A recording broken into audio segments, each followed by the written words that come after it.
नमस्कार साथियों, Nasheman stories with RJ सीमा वर्मा में आपका बहुत बहुत स्वागत है। कितनी खूबसूरत बात कही है किसी ने कि जिंदगी में भागे बगैर अगर कामयाबी अधूरी है तो कभी कभी इन भागे हुए कदमों का थम जाना भी जरूरी है।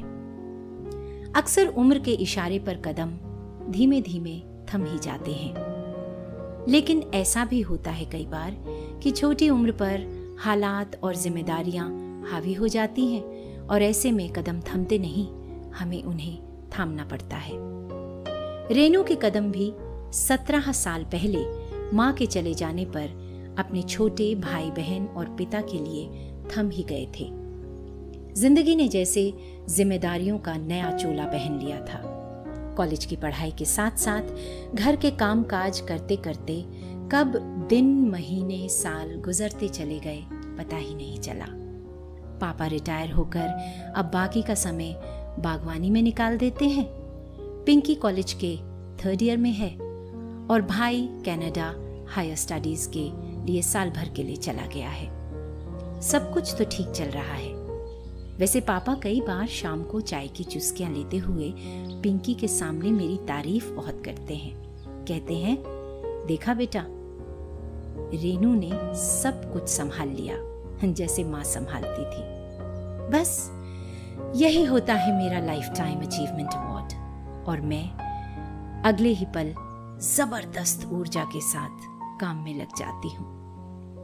वैसे अब वो जमाना तो नहीं रहा कि शादी की बात सुनते ही लड़कियां शर्मा जाती हैं, पर हाँ, अपनी पसंद के लड़के को आपसे मिलवाने में संकोच भी नहीं करती हैं। पिंकी ने भी एक रोज ऐसा ही किया। दीदी, पापा को बता देना कि आज शाम 6 बजे करीब मैं किसी को आपसे मिलवाने ला रही हूँ। मैंने पूछा, अरे बाबा बता तो सही, किसे? अरे दीदी छोड़ो ना, सरप्राइज है। अगर अभी बता दूंगी तो सरप्राइज कैसा? थोड़ा सा वेट करो। और हाँ, आज वो माँ की पीली साड़ी पहन लेना, बहुत अच्छी लगती हो उसमें। शाम हुई और दरवाजे की डोरबेल बजी।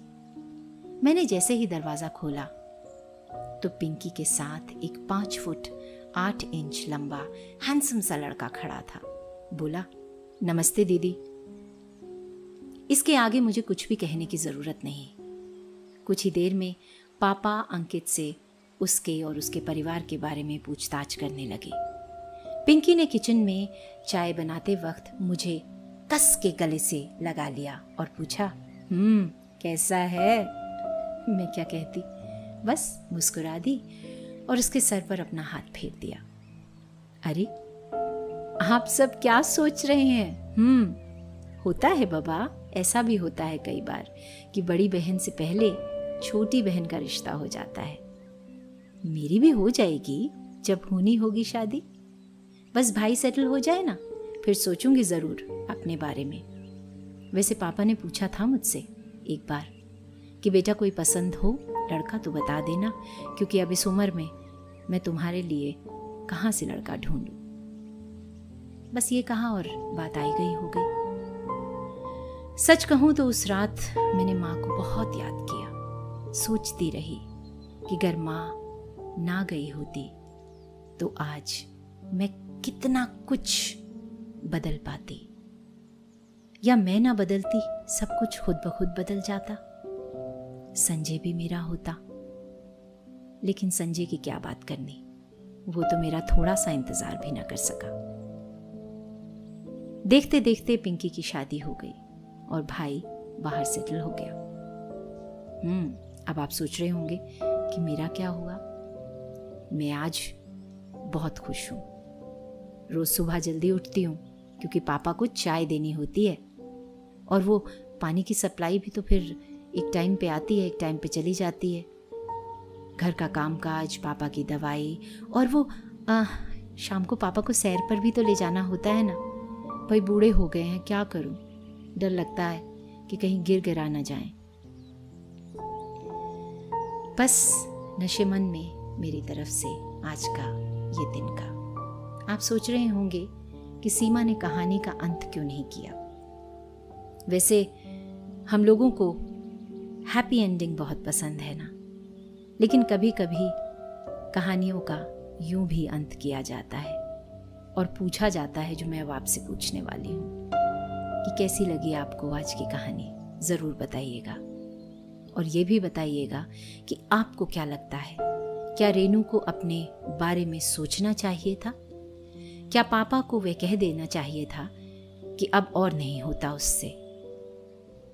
या आपको लगता है कि हालात ही कुछ ऐसे थे कि कुछ हो नहीं सकता था?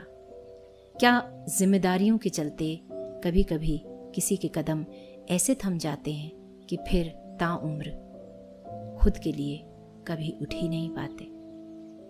बताइएगा मुझे ज़रूर nashiman.rjseemavarma@gmail.com पर। तो फिर मैं चलती हूँ साथियों, अगली कहानी आप तक लानी है ना। आप खुश रहिए, मुस्कुराते रहिए, क्योंकि जब आप मुस्कुराते हैं तो बहुत अच्छे लगते हैं। सीमा वर्मा को इजाज़त दीजिए। नमस्कार।